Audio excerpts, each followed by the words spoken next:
오늘 이 자리에 이 예배 자리에 함께한 모든 성도들에게 하나님의 특별한 은혜가 충만하기를 축복합니다. 살아 역사하시는 하나님께서 여러분들에게 말씀으로 찾아와 주시기를 축복합니다. 여러분, 날씨가 보통이 아닙니다. 정말 한 번도 경험한 적이 없는 엄청난 뜨거운 날씨 속에 여러분 다들 잘 지내시죠? 절대로 전기세 아끼지 마시고 에어컨 빵빵하게 틀고 아이스크림 사 드시고 날마다 또 이 뜨거운 여름 행복하게 지내시기를 축복합니다. 날씨가 덥고 이렇게 머리가 약간 혼미하고요, 정신의 집중력이 조금 떨어집니다. 저는 설교자인데도 약간 집중력이 떨어질 것 같아요. 제가 여러분들의 그때 집중력이 떨어질 수밖에 없는 사실들을 제가 이해하고 있으니까요. 자, 한번 집중해 봅시다. 제가 이제 얼마 전에 대학원 면접을 갔거든요. 대학원 면접을 갔는데 저는 뭐 익숙한 동네니까 길을 찾아갔어요. 근데 막 사람들이 헤매더라고. 헷갈려고 나한테 묻더라고요. 어디로 가냐고, 면접 장소가 어디냐고. 근데 내가 봐도 자기들은 익숙할지 모르지만 처음 온 사람들은 너무너무 알아볼 수 없게 되어 있어요. 혹시 영대 출신 있는지 모르겠지만 이 문대학이 앞에 건물이 있고 뒤에 건물이 있는데 통로를 따라 들어가면서 또 꺾여가지고 문을 열어가야 그 호실이 있는 거죠. 그 우리 몰라요. 처음 온 사람들은 모르지. 나는 몇 번 가봤으니까 아는데요. 너무 불친절한 거예요. 좀 참았어요. 면접을 오신 분들이 한 10명쯤 되는데, 아니 10시인데 10시가 돼도 아무도 안 나타나는 거죠. 그때부터 살살, 이게 뭐가 오르지 이게? 살살 가슴에 이 화가 살 치밀어 오릅니다. 10시가 5분이 돼도 아무도 안 나타나요. 그러면서 이 조교가 하나 오더만은 빼꼼히 보고 왔는지 안 왔는지 보고 싹 나가버리대요. 그때 제가 폭발을 한 거죠. 전화를 딱 했습니다. 내가 사람을 함부로 대하는 대학원은 존재 가치가 없는 거요. 왜 사람을 함부로 대하고, 우리가 20살 애들입니까? 50, 40, 50, 60 여기 있는 분들이 당신들 자식이요.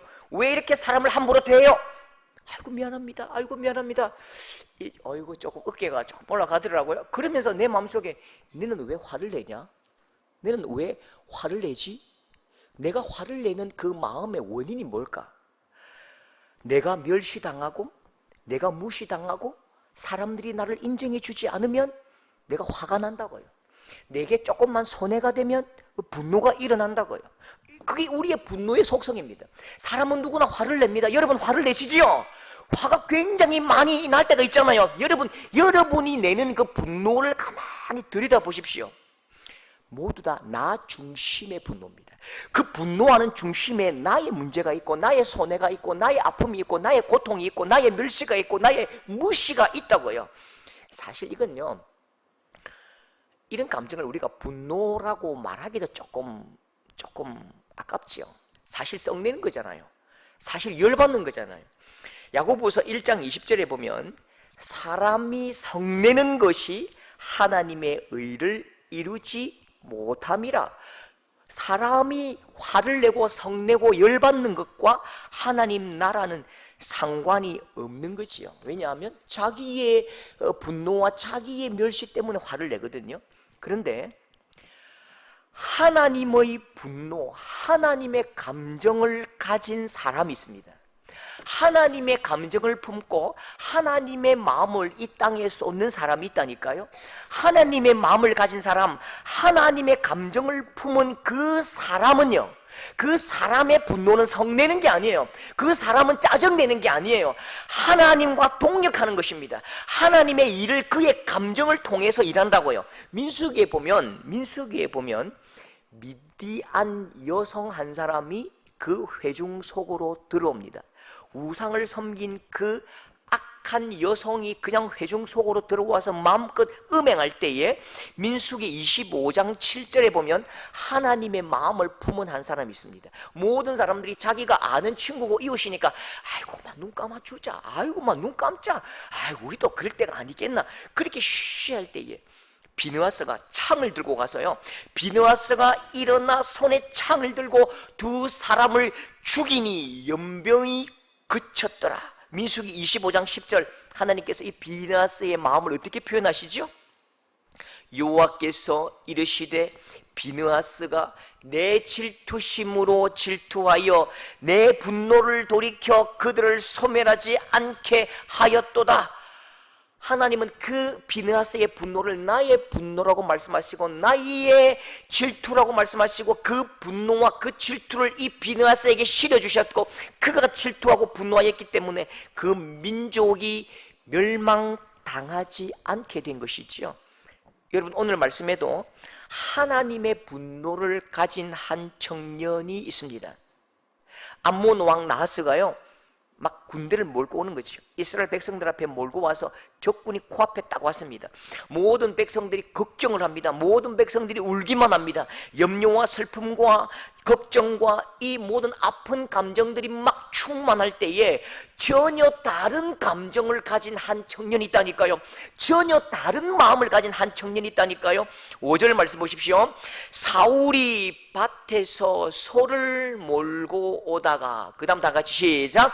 하나님의 영에게 크게 감동되어 그의 분노가 크게 일어나. 자, 하나님의 영이 그에게 가장 강력하게 크게 감동을 주니까요. 하나님의 영이, 하나님의 성령이 그 마음 가운데 크게 임재하시니까 그가 하나님의 마음으로, 하나님의 똑같은 마음이 되었다는 거죠. 그의 분노가 크게 일어났대요. 분노하면 그 다음 뭐 하면 되지요? 화를 내면 될까요? 아니요. 하나님의 마음으로 분노하면요 바로 화를 내는 것이 아니라 헌신이 일어납니다. 자기가 가지고 있던 전재산, 자기가 가지고 있던 이 전재산, 장가가야 되는 이 전재산, 결혼해야 되는 이 살림 미천, 그걸 어떻게 하는지 보십시오. 7절에 한 겨리의 소를 잡아, 두 마리입니다. 다 같이 시작. 한 겨리의 소를 잡아 각을 뜨고 이스라엘 모든 지역에 보내어 여호와의 두려움이 백성에게 임함에 그들이 한 사람같이 나온지라. 자, 하나님의 분노가 이 사울에게 충만히 역사할 때에 그냥 화를 내는 게 아니지요. 헌신한다고요. 자기가 가지고 있는 이 두 손에 쥔 결혼 미천, 내 살림 미천을 그냥 다 잡아가지고 각각 지역 군마다 면마다 다 보내가지고 하나님의 이름으로 빨리 나오지 않으면, 너희들이 전쟁으로 나오지 않으면 너희가 이 소와 같이 될 것이다. 하나님의 명령과 하나님의 분노로 그 마음에 실어내는 거죠. 똑같이 모든 백성에게 하나님의 분노가 전염되니까요 한 사람같이 나옵니다. 그 거룩한 분노가 어떻게 흘러가지요? 하나님의 분노가 악한 세력과 전쟁할 때에 11절 암몬 사람을 침에 다 흩어져서 둘도 함께한 자가 없었더라. 하나님의 분노로 전쟁할 때에 암몬 사람을 그냥 공격합니다. 밀어붙입니다. 어떻게 되죠? 하나님께서 그의 분노와 함께 일하실 때에 하나님께서 역사하심으로 말미암아 둘도 함께한 자가 없듯이 다 흩어버린 것입니다. 여러분, 사울이 원래 성격이 불같은 사람입니까? 저는 맞아요. 저는 그냥 원래 그래요. 김상조 목사는 원래 그냥 사람을 학대하거나 사람을 함부로 대하는 그 꼴을 보면 그 못 보고 있다니까요. 그 못 보고 있어요. 그 성격이 좀 못돼서 그래요. 근데 이 사람은 보십시오. 이 사람은 원래 그렇게 불같은 사람이 아니에요. 원래 의협심이 큰 사람이 아니라니까요. 물불 안 가리는 그런 사람이 아니라니까요. 원래 이 사람은 어떤 사람이냐? 사무엘상 10장 27절 이 사울의 성격을 그대로 보여주는 한 말씀이 있지요. 그는 뭐하였더라? 잠잠하였더라. 그냥 조용했다는 뜻이 아닙니다. 그는 잠잠하였더라. 요 앞에 다른 사건이 있어요. 어떤 사건이지요? 사울이 왕으로 세움을 받았다라는 소문을 듣고 많은 사람들이 몰려옵니다. 사울을 보더니 어느 집안 사람이고? 베냐민 지파 사람이다. 야, 저 촌놈 아이가 촌놈, 무슨 저런 인간이 왕이냐, 나는 인정 못한다 하고 예물 가져온 것 전부 다 들고 가버립니다. 집으로 가버린다고요.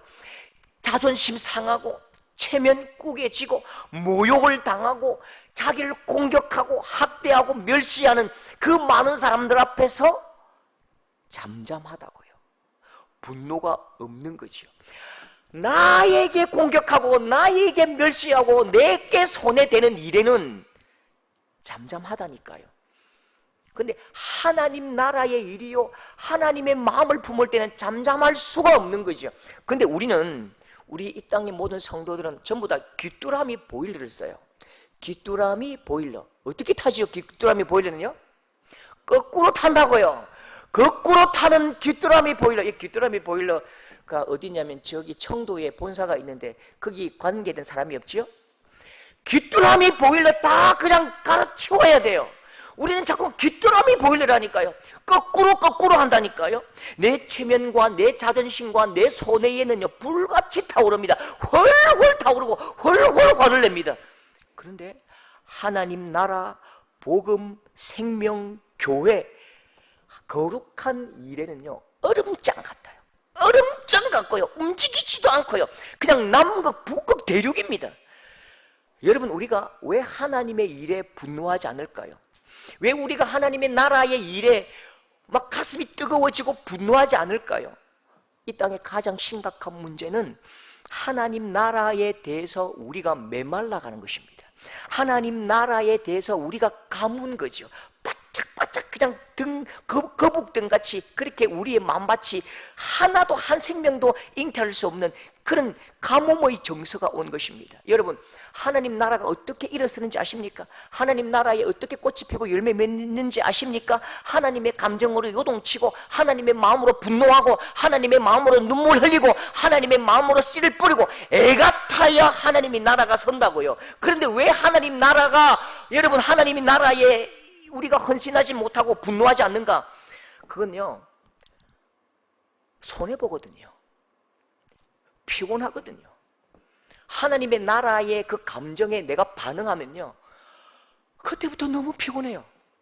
그때부터 엄청난 손해가 온다고요. 하나님 말씀도 보십시오. 느헤미야, 다니엘, 에스더, 여러분, 이 사람들이 하나님께서 내게 주신 그 마음에 반응할 때에 그들이 얼마나 많은 손해를 각오합니까? 생명을 각오하고 자리를 각오하고 물질을 바치고 내가 직접 가야 되고 더위와 추위와 싸워야 되고 너무너무 피곤하다고요. 하나님의 마음에 같이 분노하다가는요 내가 너무 큰 손해가 있다고요. 그러니까 그냥 눈을 감아버린다고요. 저도 최근에 우리 며칠 전인데요 처갓집 이렇게 오랜만에 한 5년 만에 처가를 방문하고 장인들은 뵙고 인사를 했는데 옆에 조그마한 교회가 있어요. 귀명교회라고. 귀명교회. 내가 아주 대학원 때에 만났던 형님이 아직도 목회를 하십니다. 보니까 주보 보니까 가장 간절한 기도 제목 딱 앞에 써뒀는데, 하나님, 이 1년 안에, 올해 안에 하나님 지붕 좀 고치게 해주십시오. 올해 안에 이 물새는 지붕 좀 고치고 이 페인트 칠 좀 꼭 할 수 있도록 하나님 우리에게 은혜 베풀어 주십시오 라고 다 그 기도의 제목이 있는 거예요. 그 받아들이는 순간 갑자기 하나님께서 어떤 큰 마음을 훅 주십니다. 어떤 교회랑 연결하면 돼요. 내가 아는 선배와 연결하면 되는데 연결해 줘야 되겠다라고 딱 전화를 누르는 순간 갑자기 피곤한 거예요.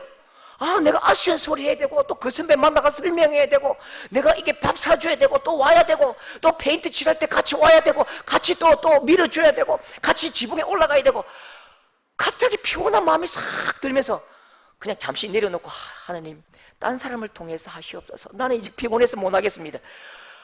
원래 그렇게 연결시켜주면 피곤하다니까요. 연결시켜주고 하나님께서 내 마음에 뜨거운 마음을 이렇게 일으키시면 그때부터 내 주머니가 돈이 막 나간다니까요.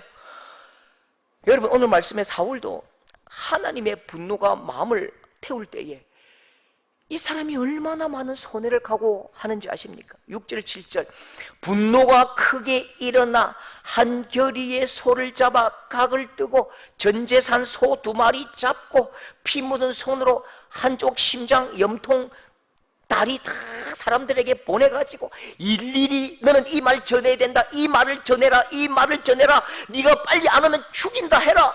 그렇게 미움받고 또 미움받기만 합니까? 사람들 불러 모아서 전쟁하고 싸워야 되고 밤낮 잠을 못 자야 되고 미움받고 공격당해야 되고. 왜 내가 그래야 되지요? 왜 내가 그래야 되지요? 나만 죽일 놈이가, 나만 하나님 믿나? 왜 내가 그래야 되지요? 사울이 해야 할 일도 아니고 하나님께서 사울에게 시킨 일도 아니라고요. 직업도 아니라고요. 근데 왜 내가 해야 됩니까? 나만 아니면 되는 이 세상에서 우리는 항상 그런 의문이 되고 그런 고민이 있다고요. 왜 내가 해야 되지요? 왜 내가 해야 됩니까? 그냥 하나님, 아골골짝 빈들에는 저 사람 보내주십시오. 아골골짝 빈들에는 저 집사님 보내시고 나는 그냥 여기서 살랍니다. 그게 우리의 마음이잖아요. 왜 우리가 해야 되지요? 모릅니다. 왜 내가 해야 되는지요. 그냥 한다고요. 그냥 하나님께서 내게 마음을 주시면 그냥 하게 돼요.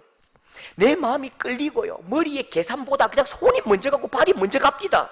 그게 하나님이 내게 주신 마음이라고요. 하나님은 하나님의 마음을 아무에게나 주지 않습니다. 여러분 아가씨, 여러분 처녀 여러분들, 여러분 마음을 아무에게 줍니까? 여러분 남성 여러분 마음을 아무에게나 줍니까? 절대로 아무에게나 주지 않습니다. 하나님도 똑같다고. 하나님은 인격적인 분이시기 때문에 하나님의 마음을 어떤 사람에게 주십니다.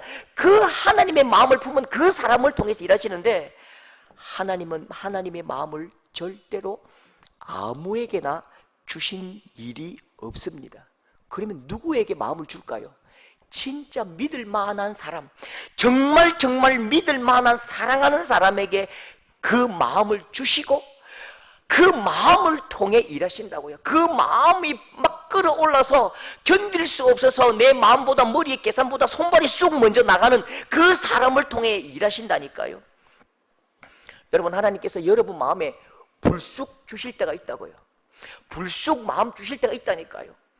예수님을 찾아올 때에 하나님께서 베드로에게 불쑥 마음을 주십니다. 어떤 마음요? 확 뛰내리 볼까? 확 뛰내리 봐야 되겠다. 불쑥 주실 때에 그냥 뛰내리 버립니다. 뛰내릴 때에 물론 믿음이 없어서 빠지는데요. 아이고 창피해라. 천만의 말씀요. 1m라도 세상에서 이 온 인류의 가장 최초의 사람, 물 위를 걸었던 최초의 사람이 됩니다. 그리고 물 위를 걸었던 최초의 사람이다. 그게 자기의 자랑거리일까요? 아니요. 그가 물 밑으로 빠져갈 때에 깜짝 놀라 달려오시며 베드로를 잡아 끌어오시는 그 예수 그리스도의 사랑 어린 눈, 주님의 팔을 직접 목격하고 주님의 눈길을 목격한 그 최초의 사람이 되었다니까요. 여러분, 하나님 마음 주실 때가 있다니까요. 하나님 마음 주실 때에 그냥 쑥 그냥 해보십시오. 불쑥 한번 해보십시오. 순종 한번 해보시라니까요. 여러분, 손해인 것 같지요? 천만의 말씀요. 하나님과 동역하고 하나님께서 나를 쓰시고 가장 소중한 일에 내가 쓰임받았다는 그 감격과 감동, 밀어주시고 함께 하시고 천배로 갚으시는 하나님의 은혜가 그 인생 가운데 임하실 것입니다. 여러분, 손해보는 것처럼 보여도 당장 내 손에 들고 있는 소 2마리 잃어도 하나님 주신 그 마음으로 한번 분노해 보십시오. 하나님의 마음을 품고 한번 나아가 보십시오. 그래서 하나님이 쓰시는 사람, 하나님의 마음을 품은 우리 복된 성도들 될 수 있기를 축복합니다. 여러분, 쓰나미가 이제 한 번씩 밀려오잖아요. 지진이 나면 쓰나미가 밀려오면 쓰나미 속으로 전부 다 수몰되고 침몰되고 함몰됩니다. 근데 바다에만 쓰나미가 있는 것이 아닙니다. 모든 공동체와 조직과 기관과 사람이 살아가는 곳곳에 쓰나미가 몰려옵니다. 교회에도 여러분 쓰나미가 몰려와요. 교회에 큰 파도가 덮어버립니다. 큰 파도가 덮어버리면 그 파도의 사람이 됩니다. 그 파도의 색깔 따라 교회가 변질되어 버립니다. 자, 보십시오. 오늘 공동체에, 하나님의 공동체에 쓰나미가 몰려옵니다. 4절 말씀 다 같이 모든 백성이 시작. 모든 백성이 소리를 높여 울더니, 모든 백성, 1명, 2명, 1000명, 2000명이 아니라 모든 백성이 슬픔의 사람이 되었고, 체념의 사람이 되었고, 비통의 사람이 되었고, 고통의 사람이 되었죠. 좌절의 쓰나미가 덮어버렸습니다. 왜요? 전쟁에 졌습니까? 오늘 말씀에 이 전쟁에 졌나요? 암몬에게 다 끌려갑니까? 아닙니다. 아직 전쟁 전이라고요. 화살 하나 쏜 일이 없다고요. 창 하나, 칼 하나 받아낸 적이 없다고요. 그런데 영적 전쟁의 실체를 한번 보십시오. 화살을 날리기 전에 사탄은 말을 날립니다. 악한 사탄의 화전을 날립니다. 2절에 암몬 사람 나하스가 이르되 암몬 사람 나하스가 말하되 내가 너희 오른 눈을 다 빼어야 내가 너희와 언약해 줄 거다. 내가 오른 눈 다 빼야 내가 너희들 살려줄 거다. 내가 온 이스라엘을 이같이 모욕하리라. 이르되 모욕하리라. 여러분, 이게 칼입니까? 창입니까? 활입니까? 그냥 말입니까? 그냥 말이라고요. 그냥 입으로 내뱉은 말이라고요. 말이 심장을 뚫습니까? 말이 배를 뚫어냅니까? 여러분, 참 희한합니다. 말이 배를 뚫지는 못하고 심장은 뚫지 못하는데요, 말이 우리의 감정을 뚫고 우리의 정신을 뚫고 우리의 믿음을 뚫어내버립니다. 이 말이 전하면서 날개를 달고 부풀어 오르는데요, 온 지역과 온 나라에 온 군마다 온 면마다 이 나하스가 말한 이 말이 쭉 다 깔려버린다고요.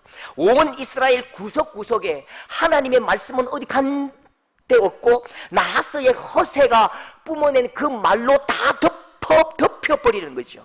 암몬 왕이 말한 대로 믿고 암몬 왕이 전략대로 다 믿어버린다고. 하나님의 사람이 하나님의 말씀에 복종하는 것이 아니라, 하나님의 말씀에 순종하는 것이 아니라, 나하스 악한 적들이 말한 의도대로 마음이 무너지고 마음이 황폐해지고 마음이 그냥 슬퍼지는 거죠. 4절 다시 보십시오.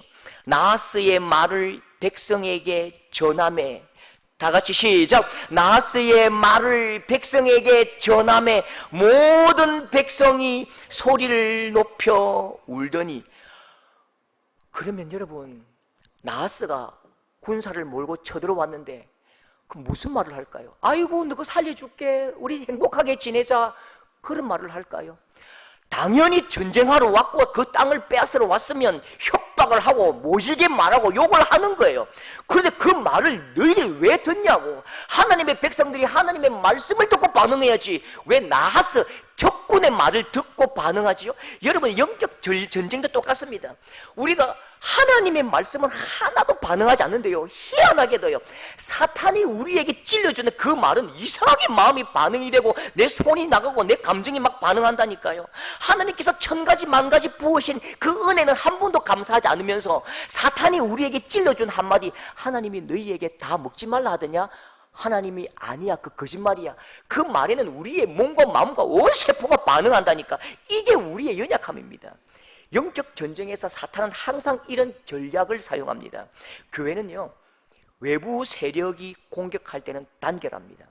환란이 오면요, 순교합니다. 결속하고 순교하고 십자가 담대히 붙들고 순교의 제물이 되기 위해서 애를 쓰는데요, 사탄이 쏘아댄 이 말의 화전에는 전염되고 전파되고요, 전도는 열심히 안 하는데 또 이런 말은 얼마나 전도하고 퍼나르는지요.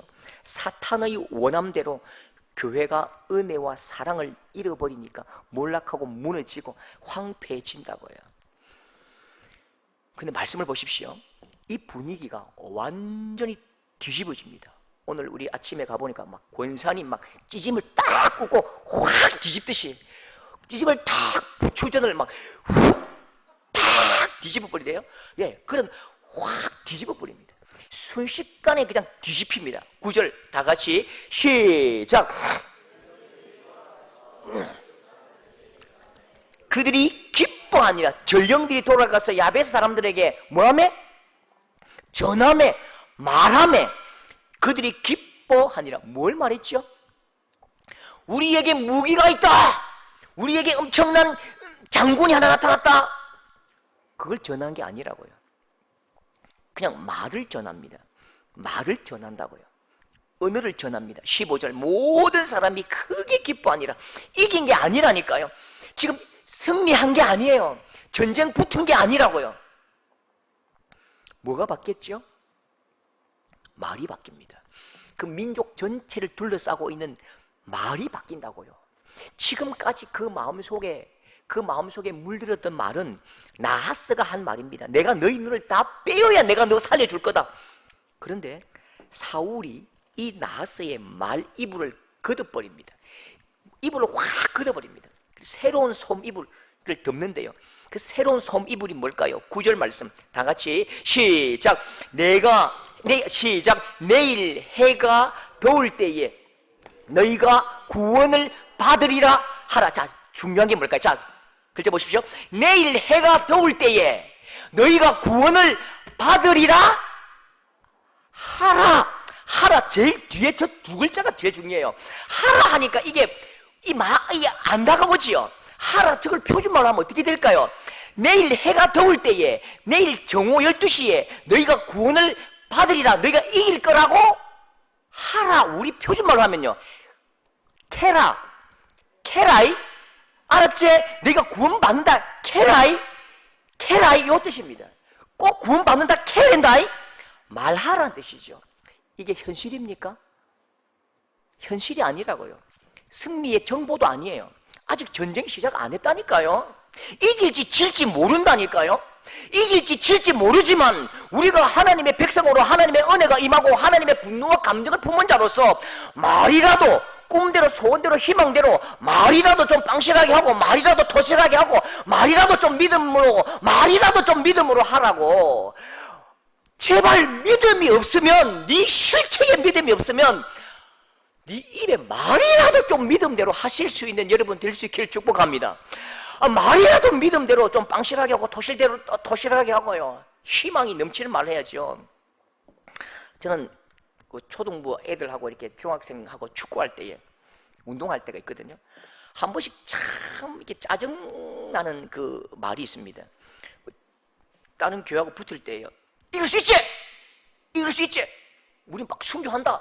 막 지고는 안 나온다. 이길 때까지 하면 이긴다. 할 수 있지! 하면 할 수 있지! 해봐야 알겠는데요. 그냥 바로 날아갑니다. 뒤통수 때려버립니다. 진짜 듣기 싫은 말입니다. 해봐야 알겠는데요. 지면 어쩝니까? 지면 내 앞에 한 말이 창피하잖아요. 그건 네가 할 말이 아니야. 네가 책임질 게 아니라고. 그냥 이길 수 있습니까? 라고 물으면 이길 수 있습니다. 할 수 있습니다. 해봅시다. 하나님 도와주시면 이길 수 있습니다. 말이라도 좀 씩씩하게 하고 말이라도 좀 토실하게 하고 빵실하게 하고 그냥 나가면 하나님께서 이기게 하시는 거죠. 또 지면 할 수 없고요.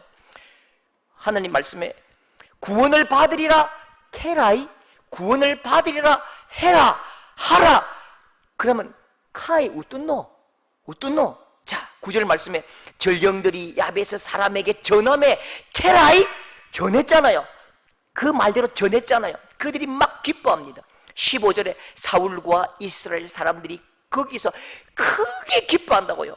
믿음의 말이 정서와 분위기와 감정을 전부 다 바꿔버립니다. 그 앞에 슬프고 고통스럽고 절망하고 막 비통한 그 마음들이 이제 긍정적, 희망적 그냥 기쁨이 막 넘치는 거죠.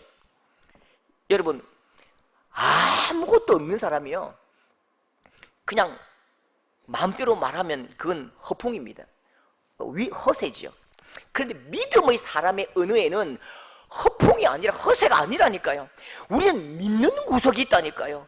근거가 있다고. 근거가 있고 우리가 말해야 그게 허풍이 아니라 진실한 믿음의 언어요, 용기요, 여러분 결단이지요. 우리가 믿는 게 뭡니까? 민수기 14장 28절 이런 말씀은 꼭 여러분 기록하시고 여러분 냉장고에 붙이시고 그냥 막 침대에 베시고 꼭 하십시오. 민수기 14장 28절 다 같이 시작.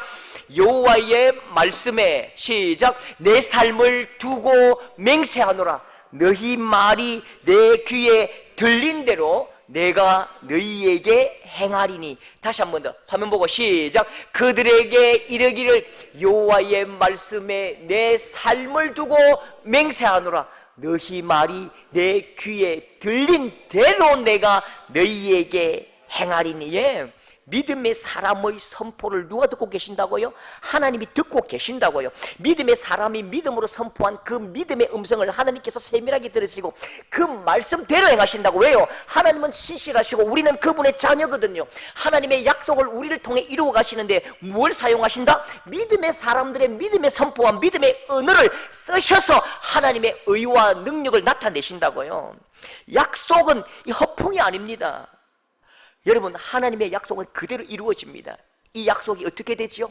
사울이 믿음으로 선포해버린 그 믿음의 약속을 하나님이 들으시고 믿음의 선포를 들으시고 11절 사울이 안문 사람을 치매 남은 자가 다 흩어져서 둘도 함께 한 자가 없었더라. 할렐루야.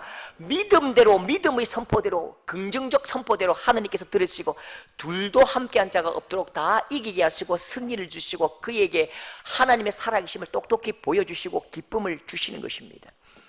저는 그 동요 중에 굉장히 중요한 동요를 하나 알고 있습니다. 굉장히 영성 있는 동요입니다. 너무너무 은혜스러운 동요인데 이걸 찬송가에 다음에 한번 집어넣어야 되겠다. 퐁당 퐁당 돌을 던지자, 누나 몰래 돌을 던지자, 냇물아 퍼져라, 멀리 멀리 퍼져라, 건너편에 앉아서 나무를 씻고 있는 우리 누나 손등을 간지러 주어라. 굉장히 영성이 있어요. 우리가 던진다고요. 우리가 조약돌을 던집니다. 내가 던진 조약돌의 무게만큼 물줄기가 파장을 일으키고 흘러갑니다. 물결아 퍼져서 우리 엄마 아빠 일찍 떠나보내고 우리를 키우는 저 누나, 한 번도 웃은 적이 없는 저 누나의 손등을 한번 간지러 줄래? 살만한 세상이라고 한번 말해줄래? 그런 소망을 가지고 퐁당퐁당 돌을 던지는 한 소년의 마음이 담겨지지 않습니까? 여러분, 우리도 어차피 말을 합니다. 여러분, 말할 거지요? 원래 살아있는 사람은 말하게 되어 있어요. 살아있는 동안 우리는 말을 한다고요. 말의 조약돌을 던집니다. 말의 조약돌을 던질 때에 제발 머리에다가 막 던지지 마십시오. 막 깨집니다. 여러분, 우리 어릴 때에 투석전 돌싸움 많이 하다가 머리 터져가지고 얼마나 많이 아팠는지 모릅니다. 머리 터집니다. 그게 아니고요, 사람 머리 던져 피내지 말고 은혜의 파장을 일으키는 작은 조약돌이 되어서 계속 던지십시오. 내가 던지는 그 은혜의 조약돌이 거룩한 파장이 되어서 슬픔을 당한 사람을 웃게 하고 한숨 짓는 사람의 한숨을 그치게 하고 행복하게 하고 같이 웃을 수 있는 거룩한 행복을 전하는 은혜의 조약돌이 될 수 있기를 축복합니다. 여러분, 어차피 우리가 말해야 합니다. 관의 뚜껑 닫힐 때까지 우리는 계속 말을 합니다. 여러분, 우리가 말하는 것 하나님이 듣고 계십니다. 듣고 들어서 이 땅에 하나님의 나라를 세워 가신다니까요. 여러분, 여러분의 언어가 하나님의 통치의 도구로 쓰임 받기를 축복합니다. 여러분의 한마디 한마디가 모든 사람들을 웃게 하고 교회를 새롭게 하고 부흥을 일으키는 거룩한 은혜의 조약돌 될 수 있기를 축복합니다.